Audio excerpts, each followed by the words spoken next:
हे everyone, good morning. So बहुत लंबे समय के बाद अभी मैंने ब्लॉग बनाना शुरू किया है। अभी अच्छे से हम लोग शिफ्ट नहीं है, एक्चुअली अभी बहुत काम होना बाकी है अभी भी इसमें। और जब भी हम कहीं नई जगह पे जाते हैं तो एक नया तनाव पैदा हो जाता है कि घर को शिफ्ट करना और बाकी चीज़ें मैनेज करना। और जब नई जगह पे कहीं रहने के लिए जाते हैं तो मन भी नहीं लगता है उतनी अच्छे से। तो अभी मेरा यहाँ पे मन नहीं लग रहा है, क्योंकि मैं क्या ही बताऊँ क्यों नहीं लग रहा है। कोई नहीं, धीरे धीरे लग जाएगा। तो कुछ लोग जो आदू लवर है वो आदू को मिस कर रहे थे, तो मैंने सोचा कि क्यों ना एक बार आदू को उनसे मिलवा दिया जाए, इसलिए मैंने ब्लॉग बनाया आज। एक्चुअली आदि की यहाँ पे तबीयत सही नहीं है, तो इसका रीज़न ये है कि जब हम लोग ग्वालियर में थे तो वहाँ पर जो घर था तो उसमें एक जैसा बिल्कुल टेम्परेचर रहता था। यहाँ पर अभी टेम्परेचर एक जैसा बिल्कुल नहीं है, क्योंकि जो हमारे अंदर वाला कमरा है उसमें कभी एसी चलता है तो उसका टेम्परेचर कम रहता है, और जो बाहर वाले रूम है उसमें आता है आदि तो वो टेम्परेचर ज़्यादा रहता है। इस कारण से उसको सर्द गर्म हो गई और उसको फीवर आ गया। अभी बस उसी में लगे हुए थे आदि में। अभी उसको कल हमने दवाई दिलाई।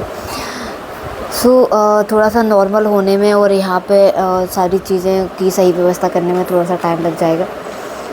उसके बाद मैं आपसे रेगुलर होके मैं आपसे ज़रूर मिलूँगी। सुंदर है आपका नवा ट्रक? सुंदर है? अभी नहीं आया पापा जी द्वारा फिर? नवा ट्रक आ गया है।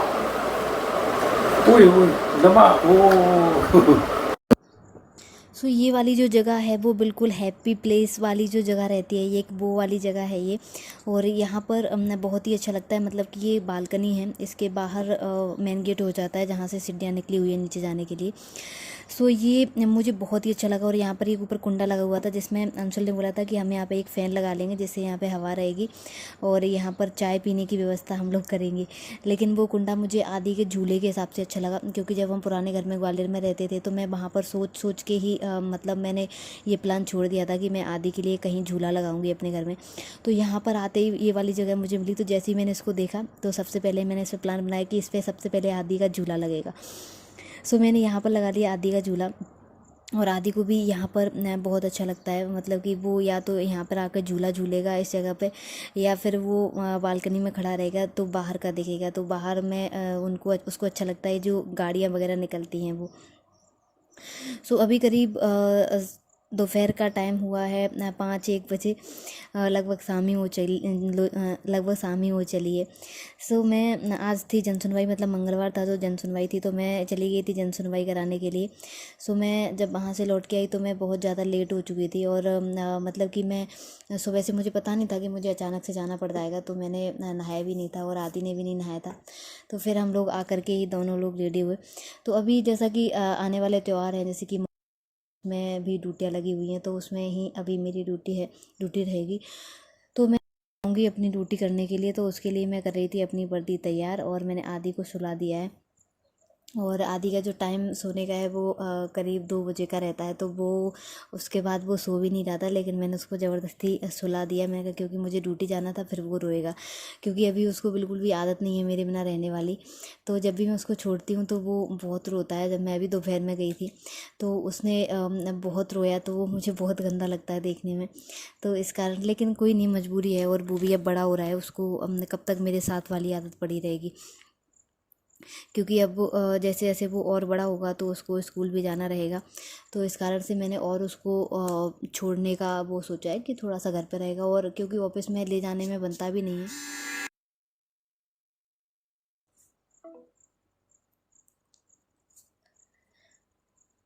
मैंने वो रोए ना, इसलिए मैंने उसको सुला दिया था। मैंने कहा कहीं अब मैं फिर से जाऊंगी और ये फिर से रोएगा। गर्मी बहुत ज़्यादा है, वर्दी अगर एक दिन भी पहन लेते हैं, मतलब एक बार भी पहन लेते हैं, तो दूसरी बार पहनने का उसको बिल्कुल भी मन नहीं करता है। तो मैंने उसको चेंज करना ही सही समझा। मैंने कहा इसको चेंज ही कर लिया जाए, क्योंकि गर्मी हद से ज़्यादा है अभी। और पानी बिल्कुल भी, मैं तो जब से आई हूँ यहाँ पे दतिया में बिल्कुल पानी गिरा ही नहीं है। मतलब एक बार बारिश हुई थी, उसके बाद यहाँ पे बारिश ही नहीं हुई है। इतनी ज़्यादा उमस हो रही है कि वो बिना एसी के तो कुछ नहीं है। और लेकिन पुलिस वालों का क्या है, उनको तो बेचारों को ड्यूटी जाना है बाहर। ये सारे सिलसिले तो चलते रहेंगे, ड्यूटी करना और वो करना। और एक चीज़ और कि आज जब मैं जन सुनवाई में गई थी तो वहाँ पर एक औरत आई थी, तो वो बिल्कुल ब्लाइंड थी, मतलब उसको आंखों से बिल्कुल भी नहीं दिखता, और उसकी मतलब 1-2 बच्चे थे पहले से ही, और एक में वो प्रेग्नेंट थी, मतलब कि करीब 7 महीने प्रेग्नेंट थी, और उसके पति ने उसको छोड़कर किसी दूसरी औरत से शादी कर ली, मतलब उसको छोड़ दिया, और उसको दिखता भी नहीं है बेचारी को। तो उसको देख के बड़ा मन आहत हुआ। मैं कभी कभी मैं चीज़ें आप लोगों के साथ शेयर भी करती हूँ, और तो कहीं ना कहीं ये सारी चीज़ें मुझे विचलित कर देती हैं कई बार कि मतलब हम क्या सोचते हैं कि मतलब पहले भी वो अंधी ही थी, जब आपने शादी की थी तब भी वो अंधी ही थी, और आज भी वो अंधी है, तो अभी आपने उसको किस बेसिस पे छोड़ दिया। तो ये कहीं ना कहीं बहुत डराने वाली और बहुत ही भयानक सी घटनाएं लगती हैं, जिसमें ये समझ नहीं आता कि कौन बंदा आपको किस रीज़न से और कब छोड़ के चला जाएगा। तो अभी उसको बिल्कुल भी नहीं दिखता है, और हमने तो कार्रवाई कर ही दी थी अपनी तरफ से, लेकिन उसका जीवन पता ही नहीं कैसे चलेगा। और बच्चे भी बिल्कुल बहुत ही छोटे थे, एक 4-5 साल का बेटा था, और करीब 1-2 या 3 साल की बच्ची थी, और एक में वो प्रेग्नेंट थी। तो कहीं ना कहीं मन में ये भी है शिक्षा का अभाव, कि अगर उसको पता होता, उसको अधिकार अपने पता होते, उसके साथ ही उसको ये सारी चीज़ें पता होती, तो वो कम से कम ये इतने सारे बच्चे तो नहीं पैदा करती, क्योंकि उसको पता भी है कि यदि उसका साथ वो नहीं दे रहा है, उसके बाद भी वो प्रेग्नेंट है और एक बच्चा और जन्मने के लिए जा रही है। तो कहीं ना कहीं ये शिक्षा का अभाव ही है। तो शिक्षित ही करना एक मात्र इन सब चीज़ों से बचने